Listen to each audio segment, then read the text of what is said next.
Soapy sat on a seat in Madison Square, New York, and looked up at the sky. A dead leaf fell onto his arm. Winter was coming, and Soapy knew that he must make his plans. He moved unhappily on his seat. He wanted 3 months in a nice, warm prison, with food and good friends. This was how he usually spent his winters. And now it was time, because, at night on his seat in the square, 3 newspapers did not keep out the cold. So Soapy decided to go to prison, and at once began to try his first plan. It was usually easy. He ate dinner in an expensive restaurant. Then he told them he had no money, and they called a policeman. Nice and easy, with no trouble.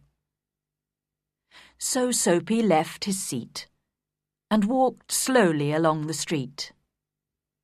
Soon he came to a bright restaurant on Broadway. Ah, this was all right. He just had to get to a table in the restaurant and sit down. That was all, because when he sat down, people could only see his coat and his shirt, which were not very old. Nobody could see his trousers. He thought about the meal. Not too expensive, but good. But when Soapy went into the restaurant, the waiter saw Soapy's dirty old trousers and terrible shoes. Strong hands turned him round and helped him out into the street again. So now he had to think of something different. Soapy walked away from Broadway, and soon he found himself on 6th Avenue.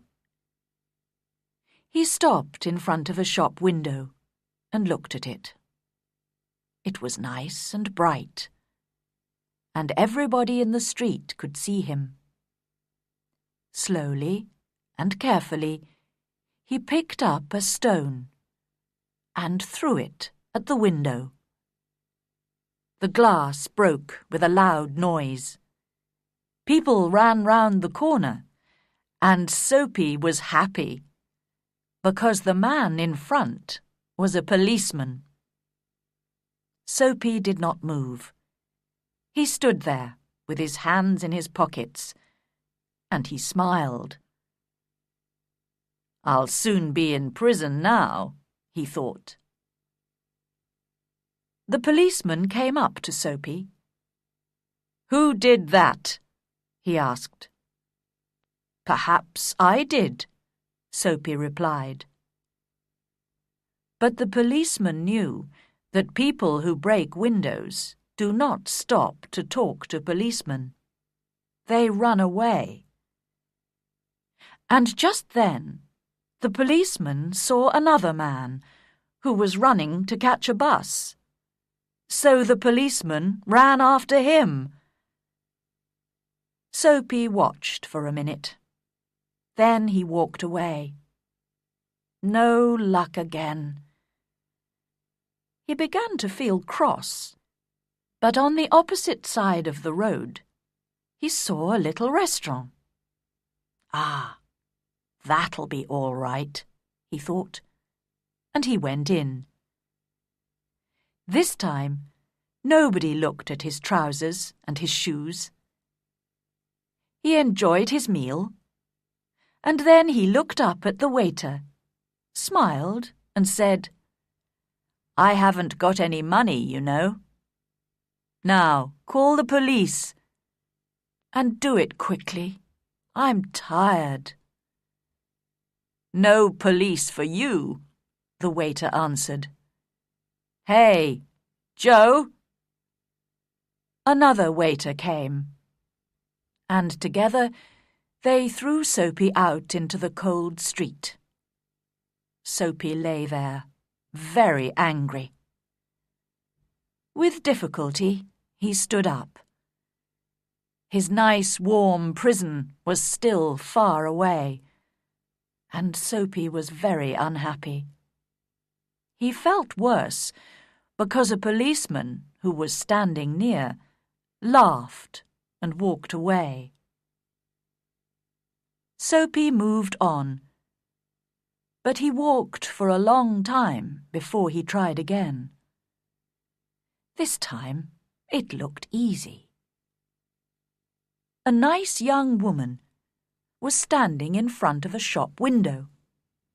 Not very far away, there was also a policeman.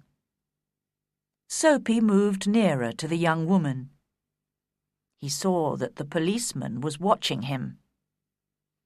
Then he said to the young woman with a smile, "Why don't you come with me, my dear? I can give you a good time." The young woman moved away a little and looked more carefully into the shop window.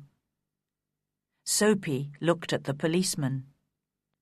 Yes, he was still watching. Then he spoke to the young woman again. In a minute, she would call the policeman. Soapy could almost see the prison doors. Suddenly, the young woman took hold of his arm. "Okay," she said happily. "If you buy me a drink. Let's go before that policeman sees us." And poor Soapy walked away with the young woman who still held on to his arm. He was very unhappy. At the next corner, he ran away from the woman. Suddenly, he was afraid. "I'm never going to get to prison," he thought. Slowly, he walked on and came to a street with a lot of theatres. There were a lot of people there, rich people in their best clothes. Soapy had to do something to get to prison. He did not want to spend another night on his seat in Madison Square. What could he do? Then he saw a policeman near him. So he began to sing and shout and make a lot of noise. This time they must send him to prison. But the policeman turned his back to Soapy and said to a man who was standing near, "He's had too much to drink, but he's not dangerous. We'll leave him alone tonight." What was the matter with the police? Soapy was really unhappy now. But he stopped making a noise. How could he get to prison? The wind was cold, and he pulled his thin coat around him. But just then, inside a shop, he saw a man with an expensive umbrella. The man put his umbrella down near the door and took out a cigarette. Soapy went into the shop, picked up the umbrella, and slowly he began to walk away. The man came quickly after him. "That's my umbrella," he said. "Oh, is it?" Soapy replied. "Then why don't you call a policeman? I took it, and you say it's your umbrella. Go on then. Call a policeman. Look, there's one on the corner." The umbrella man looked unhappy.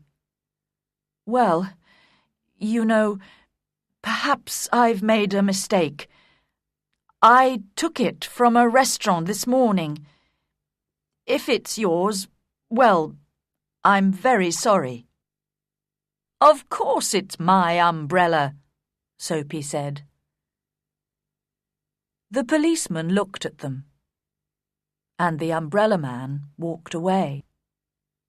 The policeman went to help a beautiful young girl to cross the road. Soapy was really angry now. He threw the umbrella away and said many bad things about policemen. Just because he wanted to go to prison, they did not want to send him there. He could do nothing wrong. He began to walk back to Madison Square and home, his seat. But on a quiet corner, Soapy suddenly stopped. Here, in the middle of the city, was a beautiful old church. Through one purple window, he could see a soft light, and sweet music was coming from inside the church. The moon was high in the sky, and everything was quiet. For a few seconds, it was like a country church, and Soapy remembered other, happier days. He thought of the days when he had a mother, and friends, and beautiful things in his life. Then he thought about his life now, the empty days, the dead plans. And then a wonderful thing happened. Soapy decided to change his life and be a new man.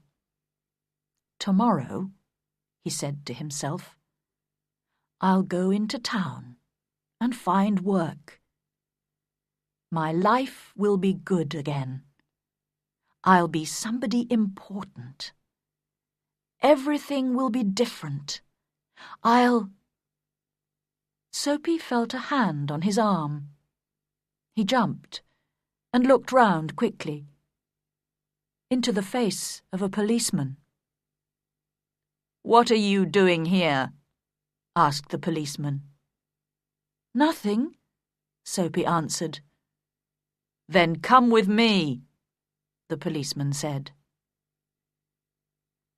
3 months in prison, they told Soapy the next day.